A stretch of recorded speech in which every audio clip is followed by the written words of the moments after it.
মাঘ মাসে শুক্ল পক্ষিয়া জয়া একাদশী ব্রত মাহাত্ম্য ভবিষ্যৎ পুরাণে যুধিষ্ঠির শ্রীকৃষ্ণ সংবাদ রূপে বর্ণিত হয়েছে। শ্রী গরুড় পুরাণে মাঘ মাসে শুক্ল পক্ষিয়া একাদশী তিথিকে ভৈমী একাদশী নামে অভিহিত করা হয়েছে। কল্পান্তরে ভিন্ন পুরাণে বিভিন্ন নাম দেখা যায়। গরুড় পুরাণ অনুসারে জ্যৈষ্ঠ মাসে শুক্ল পক্ষিয়া একাদশীর নামই পাণ্ডব নির্জলা একাদশী বা ভীমসেনা বা ভৈমী একাদশী। যুধিষ্ঠির বললেন, হে কৃষ্ণ, আপনি কৃপা করে মাঘ মাসের শুক্ল পক্ষের একাদশী সবিশেষ বর্ণনা করুন। শ্রীকৃষ্ণ বললেন, হে মহারাজ, মাঘ মাসের শুক্ল পক্ষের একাদশীর নাম জয়া নামে প্রসিদ্ধ। এই তিথি সর্ব পাপ বিনাশকারী, সর্বশ্রেষ্ঠা, পবিত্রা, সর্বকাম ও মুক্তি প্রদায়িনী। এই ব্রতের ফলে মানুষ কখনো প্রাপ্তি হয় না। এই একাদশী নিম্নরূপ উপাখ্যান শোনা যায়। তো চলুন উপাখ্যানটা শুনে আসি। এক সময় স্বর্গলোকে দেবরাজ ইন্দ্র রাজত্ব করতেন। সেখানে অন্যান্য দেবতারাও বেশ সুখী ছিল। তারা পারিজাত পুষ্প শোভিত নন্দন কাননে অপ্সরাদের সাথে বিহার করতেন। একদিন 50 কোটি অপ্সরা নায়ক দেবরাজ ইন্দ্র স্বেচ্ছায় আনন্দ ভরে তাদের নৃত্য করতে বললেন।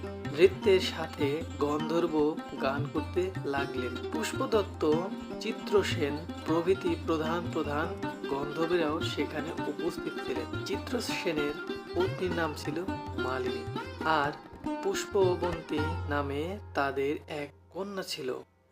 পুষ্পদন্তের পুত্রের নাম ছিল মাল্যবান।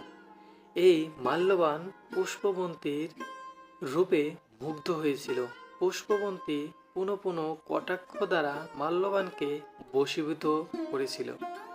ইন্দ্রের প্রীতিবিধানের জন্য তারা দুজনেই নৃত্যগীতের সেই সভায় যোগদান করেছিল, কিন্তু একে অপরের প্রতি আকৃষ্ট থাকায় উভয়েই চিত্ত বিভ্রান্ত হয়েছিল। সেখানে তারা পরস্পর কেবল দৃষ্টিবদ্ধ অবস্থা দাঁড়িয়ে থাকলো। ফলে গানের ক্রম বিপর্যয় ঘটল। তাদের এইরকম তালমান ভঙ্গ দেখে তারা যে পরস্পর কামাসক্ত হয়েছে, দেবরাজ ইন্দ্র তা বুঝতে পারেন। তখন ক্রোশবশে তিনি তাদের অভিশাপ দিলেন, রে মোরো, তোমরা আমার আজ্ঞা লঙ্ঘন করেছ। তোমাদের ঠিক এখনই তোমাদের পিশাচযোনি লাভ করতে মর্তলোকে নিজ দুষ্কর্মের ফল ভোগ করতে হবে। ইন্দ্রের অভিশাপে তারা দুজন দুঃখিত মনে হিমালয়ের পর্বতে বিচরণ করছিল। পিশাচত্ব প্রাপ্ত হওয়ায় তারা অত্যন্ত দুঃখ ভোগ করতে লাগলো। হিমালয়ের প্রচন্ড শীত কাতর হয়ে নিজেদের পূর্ব পরিচয় বিমূঢ় হলো। এভাবে অতি কষ্টে সেখানে জীবনযাপন করতে লাগলো। একদিন নিজ পত্নী পিশাচীকে বলল, সামান্য মাত্র পাপ করিনি, অথচ নরক যন্ত্রণার মতো পিশাচত্ব প্রাপ্ত হয়েছি। অতএব এখন থেকে আর কখনো কোনো পাপকর্ম করব না। চিন্তা করে তারা সেই পর্বতে মৃতপ্রায় বসবাস করতে লাগলো।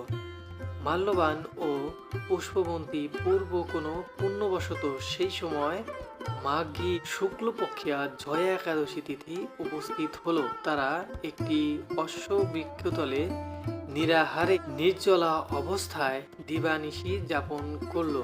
শীতের প্রকোপে অনিদ্রায় রাত্রি অতিবাহিত হলো। পরদিন সূর্যোদয়ে দ্বাদশী উপস্থিত হলো।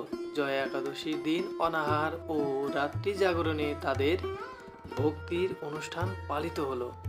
এই ব্রত পালনের ফলে ভগবান শ্রীবিষ্ণু কৃপায় তাদের পিশাচত্ব দূর হলো। তারা দুজনেই তাদের পূর্বরূপ ফিরে পেল। তারপর তারা স্বর্গ ফিরে পেলেন। দেবরাজ তাদেরকে দেখে অত্যন্ত আশ্চর্য হলেন। তিনি জিজ্ঞাসা করলেন, কোন পুণ্যের ফলে তোমাদের পিশাচত্ব দূর হলো? আমার অভিশাপ থেকে কে তোমাদের মুক্ত করলো? মাল্যবান বললেন, হে প্রভু, ভগবান বাসুদেবের কৃপায় জয়া একাদশী ব্রতের পূর্ণ প্রভাবে আমাদের পিশাচত্ব। সময়ের চাকা ঘুরছে, যুগ কথা শুনে দেবরাজ কিন্তু পরিবর্তন হচ্ছে। হে মাল্যবান, তোমরা এখন থেকে আবার সময়ের চাকা ঘুরছে, যারা যুগ যারা কিন্তু পরিবর্তন হচ্ছে। এইভাবেই দ্বারকা নগরী সমুদ্রগর্ভে বিলীন হয়ে গেল। শেষ হলো এক মহালীলার। The Dwarka built by Vishwakarma was equal to heaven, but arrogance was slowly entering the minds of the Yadavas. এক সময় সমুদ্রের বুকে গড়ে উঠেছিল এক অলৌকিক নগরী।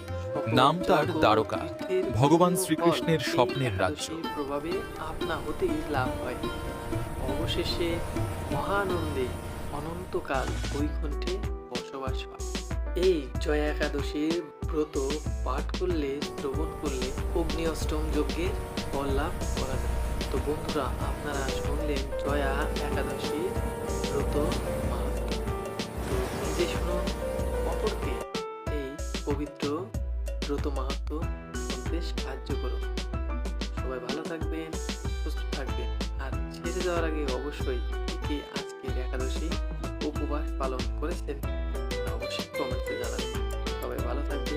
জয় রাধে, হরে কৃষ্ণ।